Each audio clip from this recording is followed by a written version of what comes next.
Hi friends, it's Firefighter Andrew back again. I'm sitting inside of our boat for the Sunapee Fire Department. We take this to all the different ponds and lakes in our area when people get in trouble, and we use it to help save them. Today, I'm going to be reading NFL Superstars Tiki and Ronde Barber by my brother's side, illustrated by Barry Root.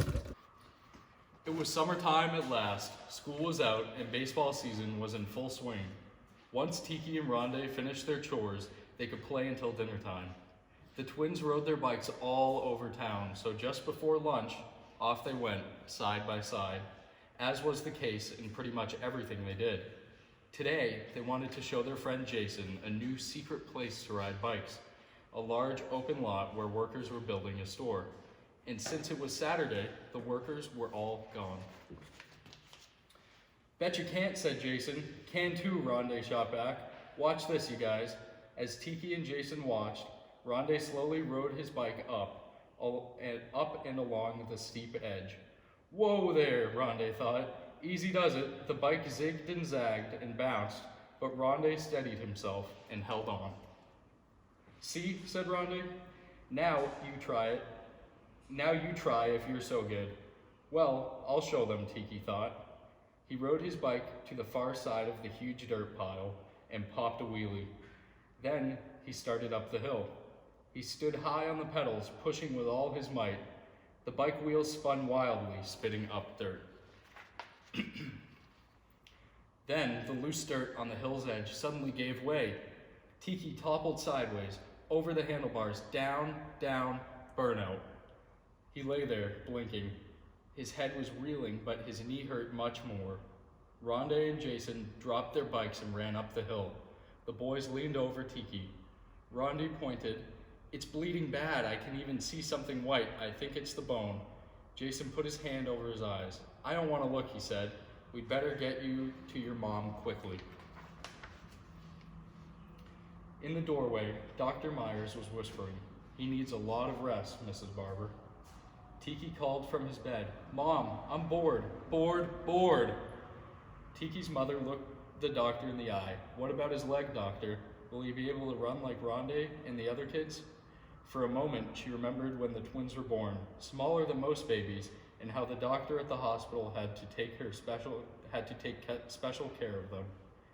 She had thought then, like now, that no matter what, the boys would always have each other. It's a serious injury, Dr. Myers answered. I'm not sure he will ever play sports again. Mrs. Barber glanced at her son. Please, let's not tell him anything like that, she said, and the doctor walked slowly toward the front of the house. On the way to the door, Ronde raced past them. Hi, Mom, heading to the boys' room. But when their mother returned to the boys' room, the twins were gone. She hurried to the back door. Tiki's crutch was on the kitchen floor. Their mother looked out the window and saw Ronde on the street, tossing a baseball to his brother, who was hobbling and hopping on one leg, but still managing to catch and throw the ball. Inside at once, both of you. Tiki groaned. Mom, there's an all-star baseball game tonight. The team needs me. Yeah, Mom. I haven't ever played without Tiki. He's the fastest guy we have. Can't he even? No, she said firmly. Then turned to Tiki. And as far as you, Buster, Ronde will have to play for both of you. You're resting for as long as it takes. Ronde broke in. Don't give up, Tiki. I'll hit one out tonight for you and for me. Tiki glanced up. Really? Will you? Promise, Ronde said with a grin, for both of us. July was long and hot. Whenever Ronde would go out to play baseball, Tiki would say, maybe I could just, not today, Tiki's mother would respond, and he knew that she meant it. In the afternoon, Ronde and Tiki sat in their room, talking brother to brother. Their wall was filled with pictures, Bo Jackson, Michael Jordan, Walter Payton, and above the dresser was a picture of the twins smiling, holding a trophy. Ronde pointed to the photo. Remember that game? Do I ever, Tiki moved his raised leg to the other pillow. They loved to replay that special game in their minds. The country Super Bowl, Pee Wee Leaguers, the Cave Spring Vikings, their funny purple uniforms. Remember what Coach always said, Ronde? is number 21 and Tiki is 22, because R comes before T, and this is how I can tell you apart. Both boys burst out laughing. And remember that great big kid on the Browns, Tiki said? I thought he'd run over us like a truck. Me too. But the bigger they are, the harder they fall. Just ask Coach Mike. In the field, when we had run for a long touchdown, I thought I'd never reach the goal line. But you did, and we stuck together and won. Remember the song they played over the loudspeaker afterwards? Ronde asked him. We are the champions. I can still hear it. August was better, just a little. Baseball season was winding down, and for Tiki, it was still the longest summer he could remember. Ronde dug in at the plate. Tiki sat in the dugout with his legs stretched straight out, cheering on his brother. Ronde rode his bike. Tiki sat under a tree, waiting for his brother to come home around the block one more time. Ronde practiced his sprints. Tiki watched, counting the weeks until football practice would begin. Ronde walked fast. Tiki limped behind. Come on, Tiki, you can do it. I know you can. We're supposed to meet Chris in 5 minutes. I'm trying, wait up. You know I won't leave you behind. Tiki's mother would tell him stories about when the boys were very little and how the doctor had told her they shouldn't ever play too hard. You two were never the biggest for your age, but you always worked hard at what you loved. And now look at you, their mother laughed, playing all the time. Look at him now, Tiki grumbled, pointing to Ronde. I'm sure I'll never run fast again, and football practice starts in 2 weeks. Their mother paused. Remember when you both tried out for the baseball team and didn't make it? You didn't quit then, did you? Tiki was silent. It's like I've always told you, believe in yourself and others will too, she said softly. Wait and see. Finally, the doctor gave his orders. No more brace. Tiki bent his knee back and forth. Go slow, the doctor said. Take it easy. Let's go outside, Ronde whispered. Ronde took the old football out of the closet and passed it to his brother. It was the first football the twins had ever owned, a gift from their grandmother. It was rough now, scratched and worn, but it felt good in Tiki's hands. They hurried downstairs and outside to the parking lot. They warmed up, passing the ball back and forth. Go out, Ronde said. I'll hit you. Tiki moved gingerly on his new stiff leg over the pavement. Ronde faded back, calling out, sounding like a sports announcer. Ronde Barber looks for a receiver. He spots his brother near the 10-yard line. A perfect spiral. Bullseye. Caught by Tiki Barber. Tiki called back to his brother in his own announcer's voice. He waved down the football over his head as both boys shouted at the same time, touchdown!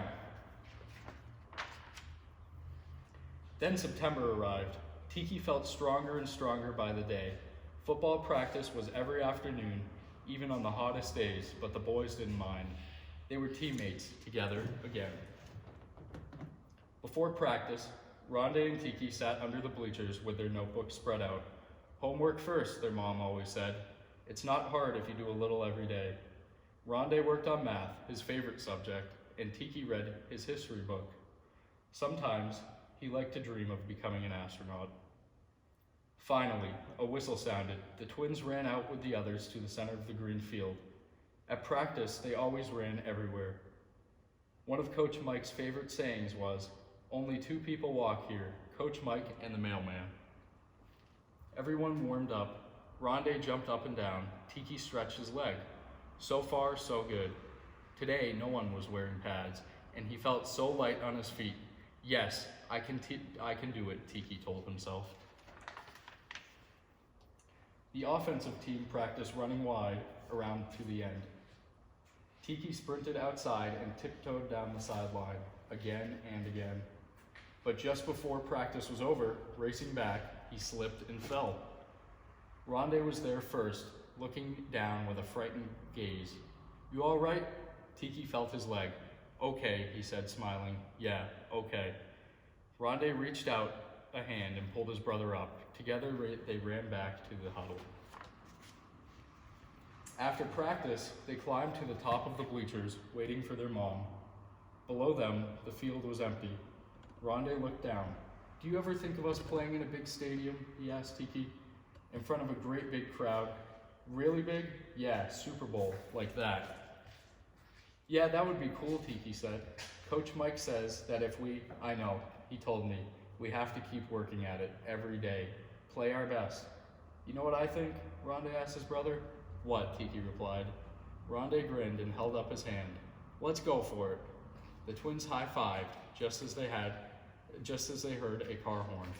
They jumped down the wooden rows, 2 at a time, and raced to the car. What's up with you two? Their mom asked as they pulled into the back seat.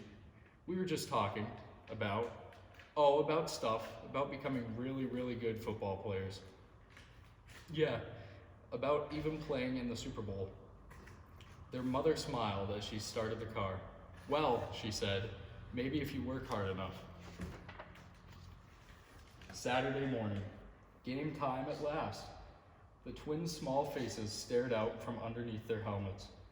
Their mom was there, as always, watching and cheering. The boys looked up at their mother. Give it your best, she said. Don't forget, play proud. The opponents were going to kick off. The receiving team raced onto the field. Ronde and Tiki were farthest back, deep, side by side.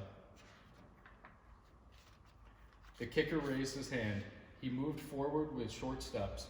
The football soared high in the sky and end over end. Yours, Ronde called out as Tiki circled beneath it. Follow me to the left, all the way. Tiki opened his arms and caught the ball. Play proud. He was racing now with Ronde just beside him, their feet flying over the grass. Tiki and Ronde and Tiki, together, all the way, champions. Brothers, side by side.